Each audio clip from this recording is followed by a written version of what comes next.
Qualquer denominação é bem diversificado, né?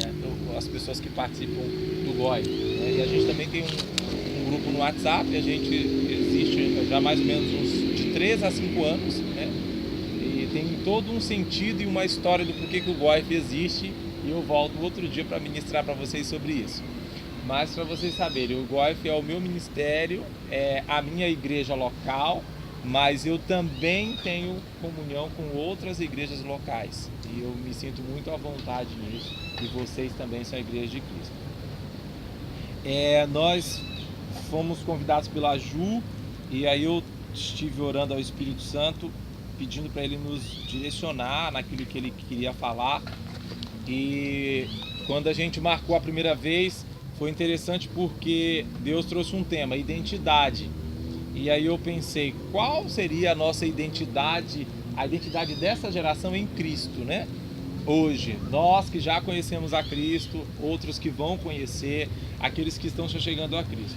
E aí da outra vez a gente veio, mas a gente teve bastante contratempo para chegar e a gente deu uma pincelada do assunto, e hoje a gente voltou com ele completo, mas é só uma parte, porque tem uma terceira parte, que é uma segunda, que essa parte de identidade que a gente vai falar tem a ver com a parte do desenvolvimento dessa identidade que a gente vai falar hoje, e depois vocês vão entender o porquê. Então, aí, já até falei para a Ju, a gente vai voltar para dar continuidade nessa outra parte que a gente vai falar outro dia, e hoje a gente vai fazer uma pincelada. Então, vamos falar sobre identidade, e eu queria que você, se você tiver a Bíblia, abre a sua Bíblia aí.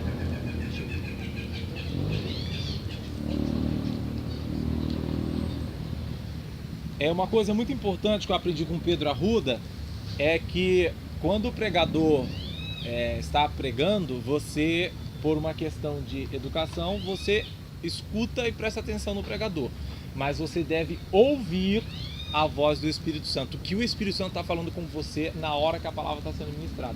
Isso é muito mais importante do que prestar atenção no pregador. Então, ouça o que o Espírito Santo vai falar para cada um de vocês, né? Então, isso é muito, muito importante.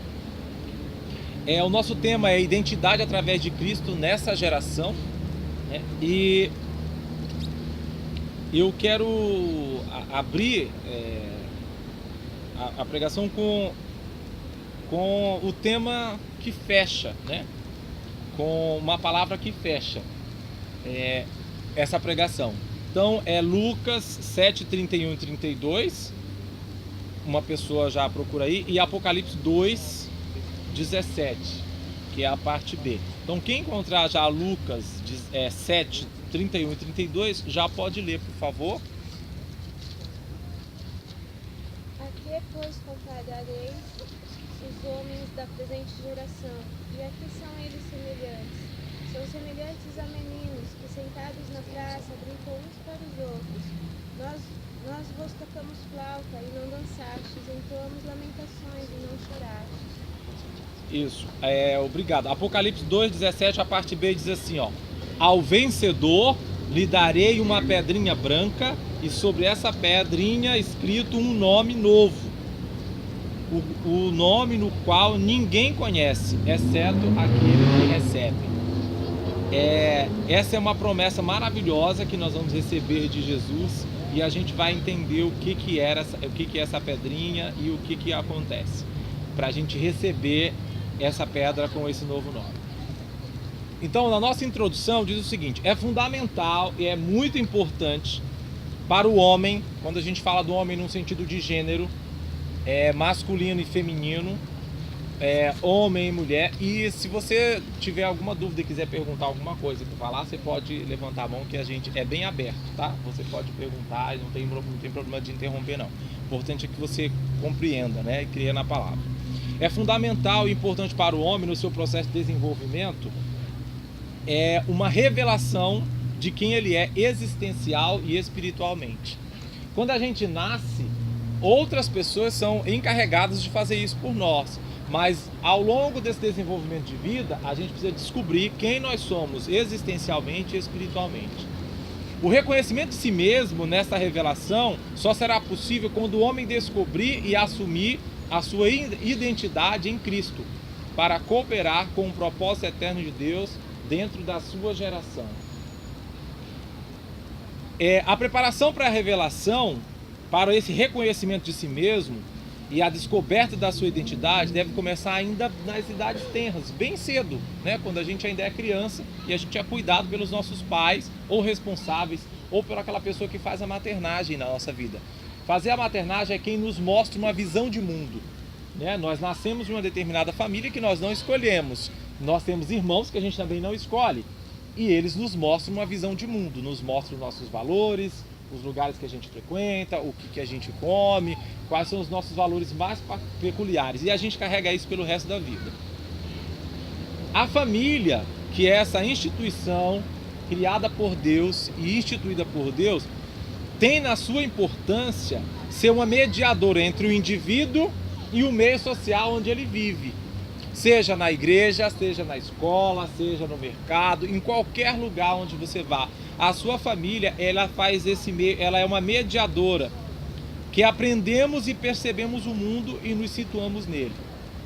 A família tem sido muito atacada pelo inimigo de Deus e dos homens em todo esse trajeto da história da humanidade. Ora, a família tem sido atacada com oposições contra o modelo familiar tradicional e a família nuclear, constituída de pai, mãe e filhos. E ora, a família tem sido atacada com objetivos e concordâncias que diferem do propósito para o qual Deus criou essa família, constituída de pai, mãe e filhos. É uma concordância no sentido de configurações familiares que são antagônicas ao propósito de Deus. Que tipo de configurações de novas famílias existem? São as famílias que são reconstituídas, que são aquelas formadas por casais que trazem filhos do primeiro casamento. São famílias monoparentais, que são decorrências do divórcio ou separações, onde um dos pais assume a guarda dos filhos e cuida dos filhos.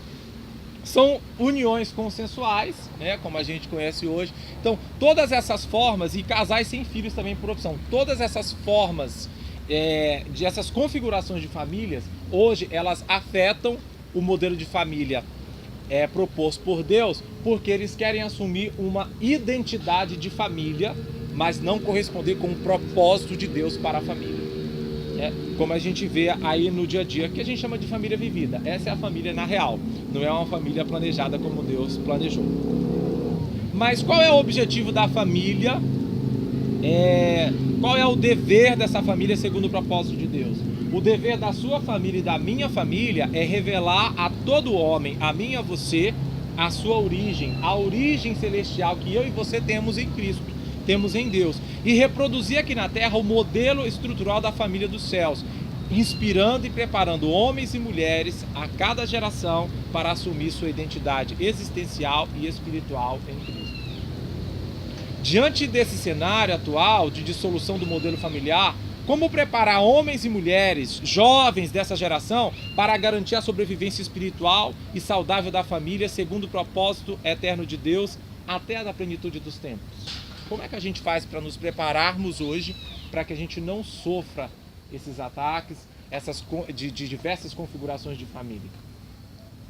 Acreditamos que isso começa na base do desenvolvimento do homem, ou seja, na formação da sua identidade. É uma longa jornada de aprendizado até se tornar o aprender e ser, a caminho de um crescimento pessoal e espiritual que envolve seu plano de vida, planos de ação, planos de carreira e principalmente sua espiritualidade. Significa que revelação, que compreensão e que conhecimento recebemos de Deus através de Jesus Cristo para a construção de um relacionamento que iniciamos com Ele. Uns já iniciaram esse relacionamento quando nós temos um encontro com Jesus e outros ainda irão iniciar esse relacionamento com Cristo, né? É sobre essa revelação, esta compreensão e o conhecimento da nossa identidade através de Cristo nessa geração que trataremos nessa tarde, fazendo uma breve introdução do que é identidade e como encontrar a nossa identidade em Cristo. Amém? Então, isso é só uma introdução. Se vocês perceberam algumas palavras difíceis ou complicadas, é só falar assim, olha, explica o que é isso que a gente traduz com mais simplicidade. Então vamos lá. Todo mundo fala de identidade, né? Mas vamos entender o que é identidade. Identidade é a consciência que a pessoa tem dela própria e que a torna em alguém diferente das outras. Você tem uma consciência de você mesmo e que te torna diferente das outras pessoas, mesmo quando você tem coisas muito parecidas e semelhantes a ela. Um outro conceito de identidade é a qualidade de idêntico, é o quanto você é idêntico a algo referencial, é o reconhecimento de que o indivíduo, é o reconhecimento do que o indivíduo é, ele mesmo, ele próprio, é um conjunto de características particulares que identifica uma pessoa como nome, data de nascimento, sexo, filiação, impressão digital e etc. E um outro conceito muito bacana, que é o que a gente mais vive, identidade são os papéis sociais que assumimos no nosso dia a dia, no ambiente que nós pertencemos. Por exemplo, quando você está no trânsito, você não é simplesmente uma pessoa a mais, você é uma pessoa, mas assume um papel, uma identidade de motorista.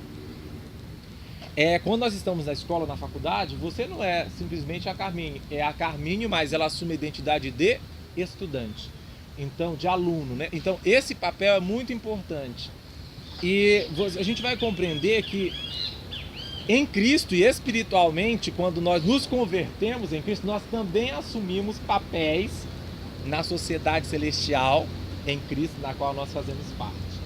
E é muito importante que a gente consiga perceber e que a gente tenha uma compreensão, que é uma revelação, uma compreensão e um conhecimento de que papel, de qual é a nossa identidade em Cristo. Mas vamos lá. A identidade do homem idealizada por Deus na criação. Qual foi a identidade, que é esse conjunto de características específicas que diz que de toda a criação nós somos um ser humano que Deus criou? Qual foi essa identidade? Vamos ver Gênesis 1, 26 a 28. Quem encontrar, por favor, pode ler. Gênesis, capítulo 1, 1 do 26 a 28.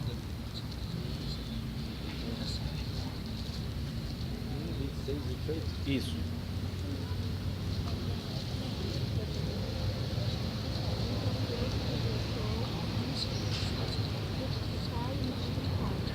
Não, tem o 1, 26, 27 e 28. Façamos o homem à nossa imagem, conforme a nossa semelhança. Domine ele sobre os peixes do mar, sobre as aves do céu, sobre os animais domésticos, sobre toda a terra e sobre tudo réptil que se arrasta sobre a terra. Criou, pois, Deus o homem à sua imagem e semelhança. O homem e a mulher. Então Deus os abençoou e disse: frutificai e multiplicai-vos, enchei a terra e sujeitai, dominai sobre os peixes do mar, sobre as aves do céu e sobre todos os animais que se arrastam sobre a terra. Amém? Quem conhece esse texto? Todo mundo conhece, né, esse texto. Eu costumo dizer que minha interpretação é que esse é o projeto original da identidade do homem. Em Gênesis 1, 26, quando Deus diz façamos o homem, ele está dizendo assim, ó, o homem é quem sou, né? Quando ele diz assim, ó, façamos o homem, quem nós vamos fazer? Quem sou? E para fazer o homem precisaria de um modelo, precisaria de uma imagem e teria que ser conforme uma determinada semelhança, né? Teria que ter uma identidade, um papel na sociedade celestial, na família de Deus, né? E esse homem também precisa ter uma missão, né? Uma missão que é o motivo pelo qual ele existe. E nós vamos destrinchar agora esse versículo, o 26, o 27 e o 28, para a gente entender o que é quem sou. E é interessante porque não tem o eu ainda, é só quem sou. Esse eu é quando você descobre a sua identidade. E aí você pode dizer assim, eu sou fulano. Olha que interessante. Então, no projeto original de Deus, quem sou? Eu e você. Nós fomos feitos por Deus, criados por Deus para sermos homem. Homem significando característica universal de macho e fêmea. Isso é quem sou. A primeira coisa que você precisa saber é que você é homem. Você é diferente de todos os outros animais. Você é homem. E você vai entender por que você foi feito homem e não foi feito uma outra coisa. Por quê? Para que existo? Qual é a minha identidade existencial dentro do projeto original, conforme Gênesis 1:26? Eu sou homem e o porquê e para que eu existo é para ser a imagem e semelhança de Deus aqui na terra, para manifestar a sua glória. E qual é a minha missão? Qual é o propósito de Deus ter me feito homem? A imagem e semelhança dele, para manifestar a glória dele aqui na terra. A missão do homem é domínio, é regência de Deus. Ele foi feito para ter a missão de dominar e de reger a terra aqui, em nome de Deus, na pessoa de Deus, juntamente com a sua mulher, ou juntamente com o seu esposo ou marido. Não se esqueça que homem aqui, quando Deus façamos o homem, ele explica que é homem e mulher. Então você, moça, mulher, vai ser uma regente, vai dominar a terra juntamente com seu esposo, e você, homem, rapaz, vai dominar a terra, vai ser regente da terra para Deus com a sua esposa. Então vamos entender o verso 27 agora, o Gênesis 1:27. Se o Gênesis 1:26 é o projeto, e no projeto nós já sabemos que sou homem, macho e fêmea, sabemos por que nós existimos, para ser imagem e semelhança de Deus, e também sabemos que é a nossa missão, dominar, sermos regente de Deus aqui na terra. Então, vamos ver lá como é que Deus realizou esse projeto dentro dessa identidade, que é o Gênesis 1:27. Diz: criou Deus, pois, o homem à sua imagem, a imagem de Deus o criou, homem e mulher os criou. Olha que interessante isso. Deus Pai criou Deus, pois, o homem à sua imagem. Deus cria o homem a partir dele mesmo e na imagem do seu Filho perfeito, Jesus Cristo.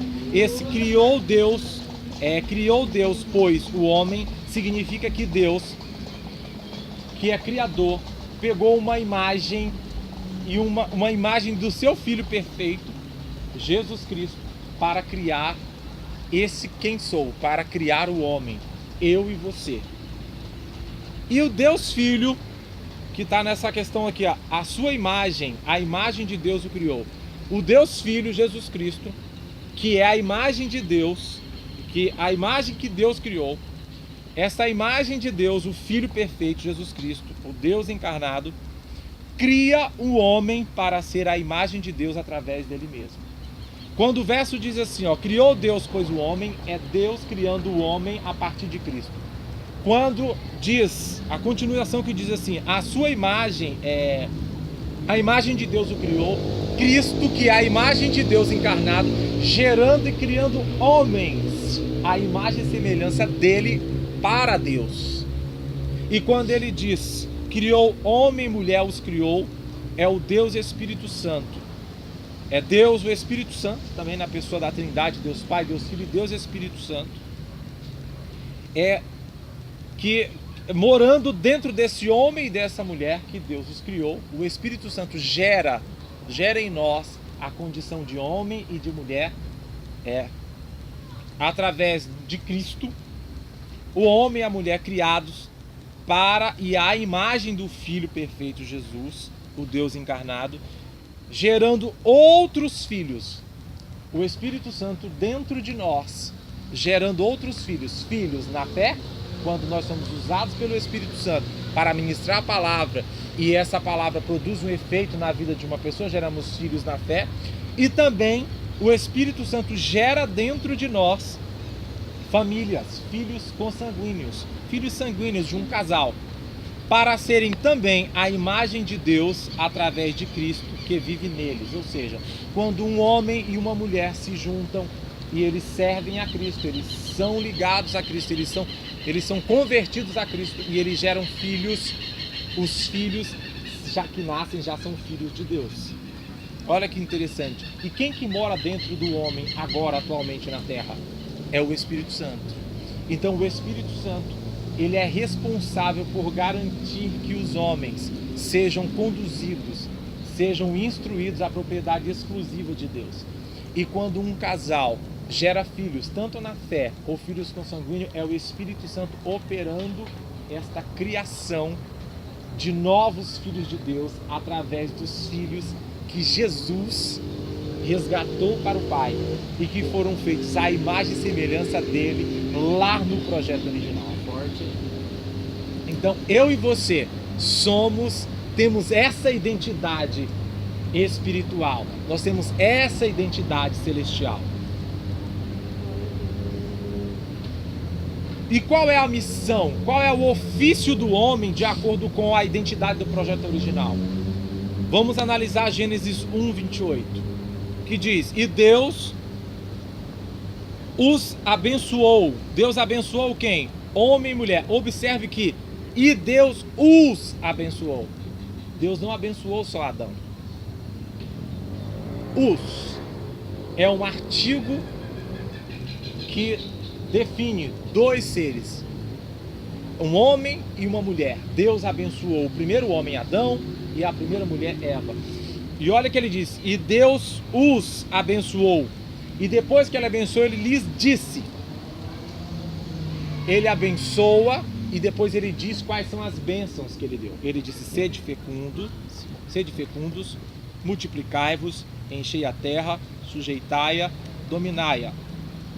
Observe que no dominai-a, e Deus especifica no que o homem vai dominar na terra. Ele diz que o homem vai dominar sobre os peixes do mar, sobre as aves dos céus, sobre os animais domésticos, sobre toda a terra e sobre todo animal que rasteja. E aí, sobre esse todo animal que rasteja pela terra, é interessante que antes da queda, Deus já dizia assim, ó, o animal que rasteja, que é inimigo do homem, qual é? É a serpente, Satanás. Deus nos deu poder para dominarmos Satanás antes da queda. E o interessante é que ele diz exatamente, ó, é para dominar sobre os peixes do mar, sobre as aves do céu, sobre os animais domésticos, sobre toda a terra e sobre todos os animais que rastejam pela terra. Observam que não tem um outro homem aqui.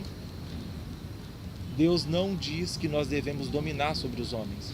Deus não gosta de escravidão e Ele não gosta que os homens dominem sobre outro homem, porque esse não é o propósito do homem. Deus também não diz que espíritos imundos vão dominar o homem. Deus também diz que as emoções caídas não vão nos dominar. Deus também não disse aqui que outras identidades iriam nos dominar. Olha que interessante isso. Vamos analisar cada ponto desse. E Deus os abençoou. Deus abençoou o homem e a mulher. E o que é abençoar? Abençoar é conceder favores especiais.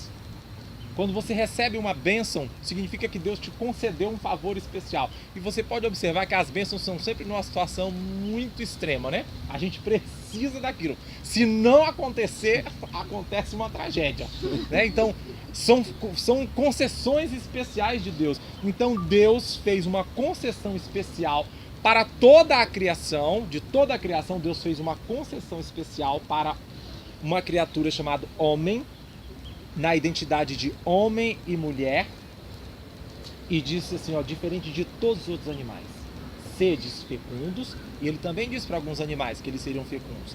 Aí ele também disse, multiplicai-vos, os outros animais também se multiplicam. Aí ele disse, enchei a terra, os outros animais também. Mas ele disse, sujeitai a terra e dominai somente para o homem e a mulher. Nenhum outro animal. Olha que interessante. Esses favores especiais Deus não concedeu para nenhuma outra criatura, mas concedeu para mim e para você, como homem e mulher que somos, na pessoa de Cristo. Ele disse sede fecundos. Esse sede fecundos é a capacidade do homem ser criativo. Nós não somos criadores, nós somos criativos. Criador é só um, que é Deus. Nós somos criativos. Esse multiplicai-vos é a capacidade de, através dessa criatividade do homem, uma criatividade relacional, gerar outros filhos para Deus. Porque se você observar, algo que é fecundo, quando vai se gerar um bebê, pega-se uma parte do material genético masculino e do feminino e fecunda os dois. Essa fecundação é um processo relacional. A multiplicação só ocorre quando há uma fusão dessa fecundação. E aí há uma multiplicação, que é a geração de um novo ser. Com essa criatividade relacional para gerar outros filhos para Deus, o homem cumpre uma das concessões e uma da sua missão, que é encher a terra. Que são homens e mulheres filhos de Deus, gerando filhos para Deus como uma resposta bem-sucedida dessa capacidade criativa e relacional. Olha que interessante. Toda família é uma resposta, ou deveria ser uma resposta criativa do sede fecundo, do multiplicar-vos, do encher a terra, de homens e mulheres cheios da presença de Deus, cheios de Deus. Mas a gente sabe que não é assim que acontece. Nesse intervalo de tempo, que nós vamos analisar agora, que seria o do sujeitai e dominai, a gente vai fazer uma pausa para dizer que houve uma queda do homem aí.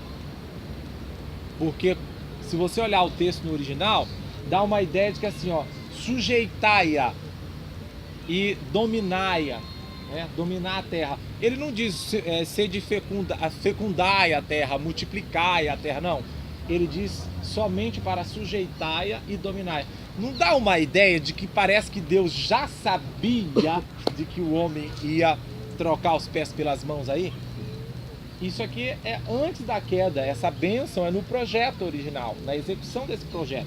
Deus, lá em Gênesis 1:28, a queda acontece só em Gênesis capítulo 3. Mas Deus parece que ele já tinha alguma coisa que diria assim para Deus, ele já tinha uma previsão de que assim, o homem pode cair e perder o domínio e a regência da terra. Por isso eu vou abençoá-lo, dizendo, sujeitai-a e dominai a terra.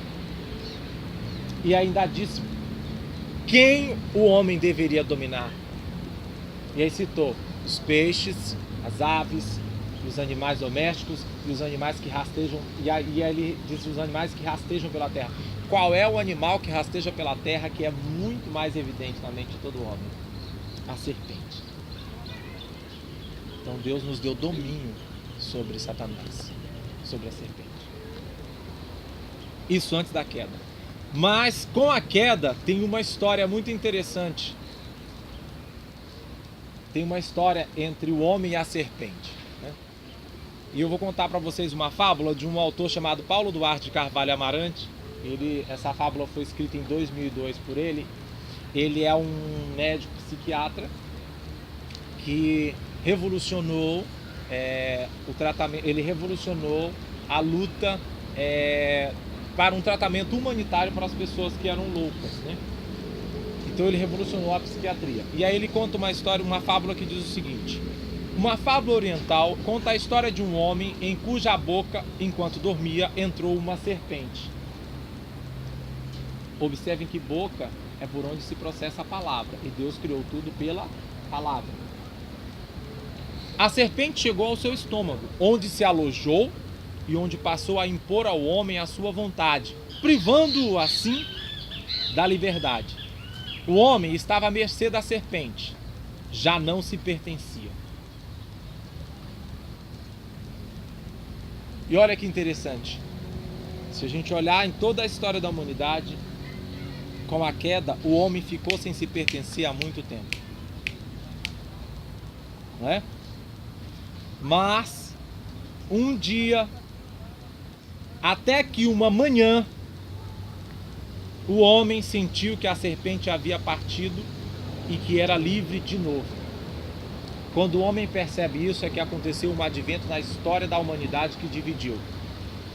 Jesus encarnou, cresceu, viveu fazendo a vontade do Pai, morreu, venceu a morte. E na mesma manhã que o texto cita, foi numa manhã, ao terceiro dia, que o sepulcro estava vazio. Jesus ressuscitou.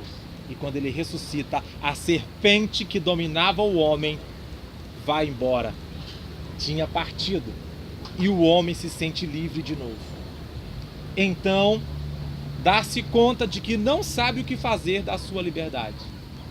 No longo período de domínio absoluto da serpente, ele se habituara de tal maneira a submeter-se à vontade dela, à sua vontade, aos desejos dela ao invés dos seus desejos, aos impulsos dela aos seus impulsos, que havia perdido a capacidade de desejar, de tender para qualquer coisa e de agir autonomamente. Em vez de liberdade, ele encontra o vazio, porque junto com a serpente saíra a sua nova essência, a sua identidade de homem caído, adquirida no cativeiro. E não lhe restava mais do que reconquistar pouco a pouco o antigo conteúdo, a antiga identidade original do homem, a antiga identidade original que era o conteúdo humano de sua vida. Quando o homem pecou, e Gênesis 3 nos conta essa história, esta é uma ilustração moderna do que a serpente produziu no homem. Satanás produziu no homem a ruptura com Deus e roubou a identidade do homem. E o homem passou a assumir uma identidade daquele que o subjugou. Por isso que Deus diz, sujeitai a terra, porque a terra é o local de morada do homem. Então Deus disse para o homem e para a mulher, como regente, sujeitai, que é colocar embaixo toda a terra, colocar a criação ao domínio, ao comando de Deus, que é o Criador, que é o Pai, né? Que é Deus e Pai Criador. E aí ele diz, dominai, que é a capacidade de comando, de comandar, de ser o cabeça, limitar a atuação. Deus diz para o homem, limite a atuação. De atuação de quem? De todos os peixes do mar, sobre as aves do céu, sobre os animais domésticos, sobre toda a terra e sobre todo animal que rasteja. Deus estava dizendo assim para o homem, limite a atuação de Satanás, porque chegou o dia em que o meu filho encarnou, cresceu, viveu a minha vontade na terra, morreu, venceu a morte, e na manhã do terceiro dia ele ressuscitou, dando condições para você novamente sujeitar a terra e dominar a terra, inclusive Satanás.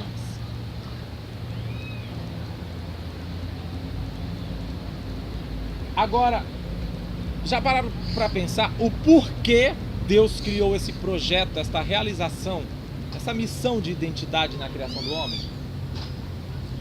Por que Deus decidiu que nós deveríamos existir e nos chamou à existência? Por que será que Deus decidiu que você, de uma intimidade com o seu pai e a sua mãe, você fecundasse e ganhasse vida?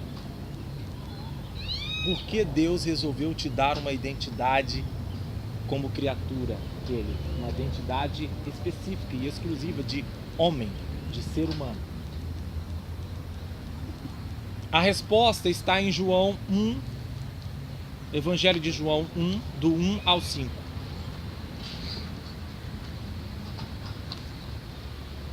Evangelho de João, do 1 ao 5. Quem encontrar, leia, por favor.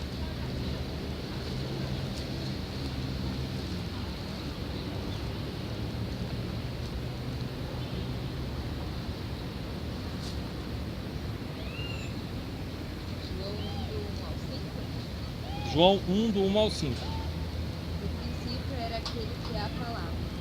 Ele estava com Deus e era Deus. Ele estava com Deus no princípio. Todas as coisas foram feitas por intermédio dele. Sem ele, nada do que existe teria sido feito. Nele estava a vida, e essa era a luz dos homens. A luz brilha nas trevas, e as trevas não a derrotarão.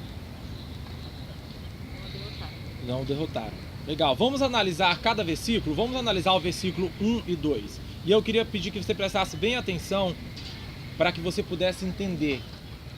E vai imaginando cada palavra que eu vou te dizendo, que isso é muito importante. Você vai entender por que Deus um dia decidiu criar eu e você e criar o homem. E nos resolveu nos dar uma missão.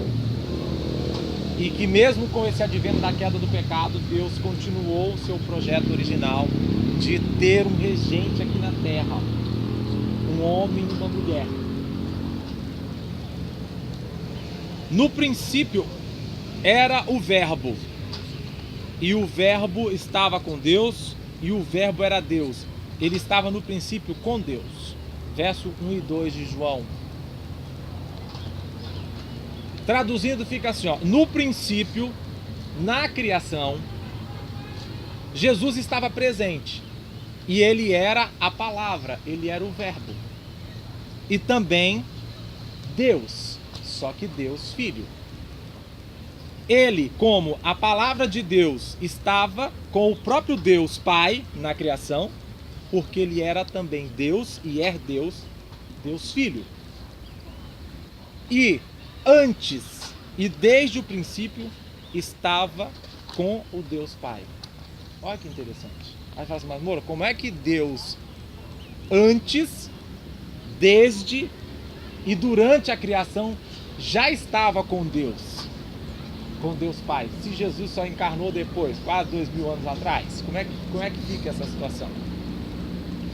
Vamos entender, antes, Jesus já existia na eternidade com o Pai. Na Trindade nós temos Deus Pai, Deus Filho e Deus Espírito Santo. Jesus já existia na eternidade, porque eles são eternos. Ou seja, quem é eterno nunca existiu, porque existir pressupõe um início. Quem é eterno chama de dentro de si todas as coisas. Deus Pai, Deus Filho e Deus Espírito Santo chamaram de dentro de si mesmos todas as coisas. Por isso que antes de qualquer coisa ser criada ou qualquer coisa existir, Jesus já era. E desde a criação, ou seja, no princípio de todas as coisas. E que coisas são essas? No princípio de todas as coisas que não são eternas. Quando Deus decidiu criar todas as outras coisas que não são eternas, porque eterno é Ele, Deus Pai, Deus Filho e Deus Espírito Santo. Quando Ele decidiu criar todas as coisas que não são eternas e chamaram à existência todas essas coisas deles mesmos, Jesus também já estava com Deus. Ele já era com Deus. E este era e estava. Eu fui analisar o que significava esses verbos era e estava. Esse era e estava, que o versículo de João cita, tem sua formação na conjugação do pretérito imperfeito indicativo. E aqui nos versículos 1 e 2 ele expressa que antes da criação, ele, Jesus, o Filho de Deus, já era. Ou seja, antes daquele momento da criação existir, Jesus, o Deus Filho, já era Deus e Filho. Por isso, ele podia participar da criação de todas as coisas. Tanto no sentido de ser o verbo, a palavra de Deus, né? Quanto no sentido de ser o próprio Deus. Mas você fala assim, Moura, mas puxa, isso não me convenceu. Então vamos lá. Língua portuguesa. Você sabe qual é a função e qual é o objetivo da conjugação do verbo no pretérito imperfeito? Para que ele é usado? O verbo era e estava está na conjugação do pretérito imperfeito, do indicativo. E eles são usados para falar de hábito ou acontecimento que ocorria com frequência no passado. Exemplo, no princípio era o verbo e o verbo era Deus. Jesus já era um hábito no passado. Esse passado é antes da criação de todas as coisas. Ele já era um hábito no seu relacionamento com o Pai dentro da Trindade. Segundo, o pretérito mais que perfeito do era e estava, que representam Cristo, nesse texto de João, indica, ele é usado para indicar e para dar continuidade de um acontecimento em relação a outro que ocorreu ao mesmo tempo no passado. Então Jesus, no ato da criação, ao mesmo tempo que ele era na eternidade, ele estava na criação. E também o verbo estava e era é usado para falar do que era presente em um momento do passado que está se descrevendo. Ou seja, é usado para falar de algo que estava no passado, mas que é atuante no presente agora. Ou seja, ele estava no princípio com Deus, mas também está presente no agora. Por isso que Jesus, e João teve todo esse entendimento quando ele escreveu esse verso. E ele disse: no princípio era o verbo, e o verbo estava com Deus, e o verbo era Deus.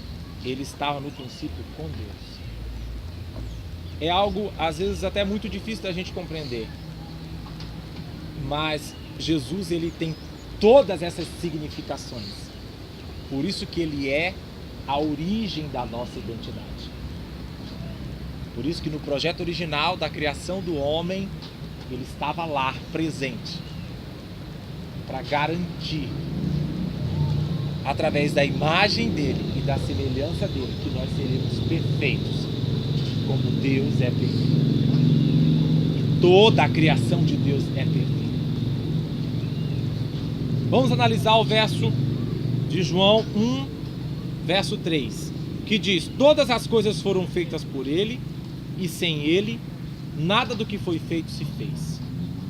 Jesus, como verbo, ou seja, como a palavra e como Deus Filho, foi a imagem, a identidade, a referência usada por Deus Pai e Criador para a criação de todas as coisas, inclusive do homem, macho e fêmea.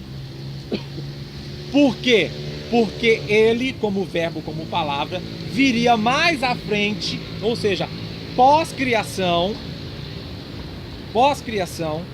Jesus viria, pós-criação de todas as coisas, Jesus viria a encarnar, ele encarnaria e tornar-se-ia o Filho do Homem. Ou seja, Jesus na criação foi a imagem para a criação de todas as coisas, inclusive do primeiro ser humano, Adão e Eva, o primeiro homem, Adão e Eva. Por quê? Porque mais à frente, ele mesmo seria esta imagem na qual este primeiro homem foi feito.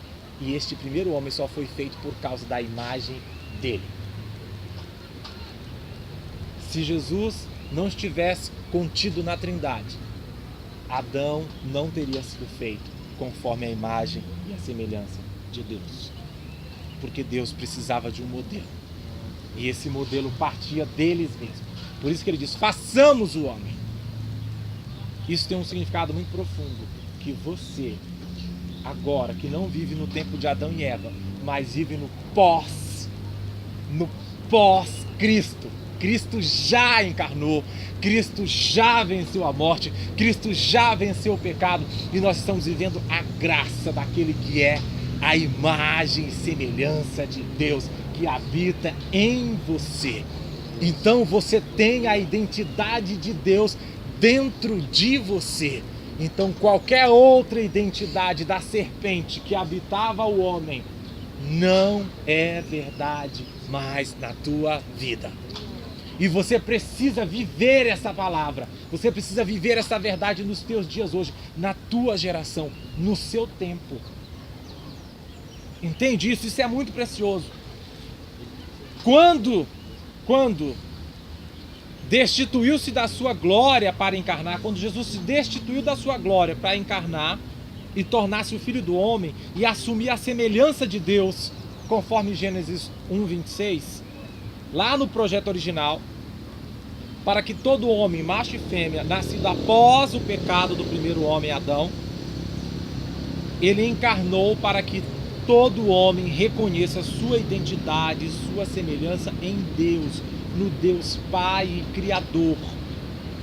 Através de quem? Através de Jesus, que é o Deus Filho, que era antes, que estava durante a criação e que agora é o Filho do Homem, 100% Deus e 100% homem.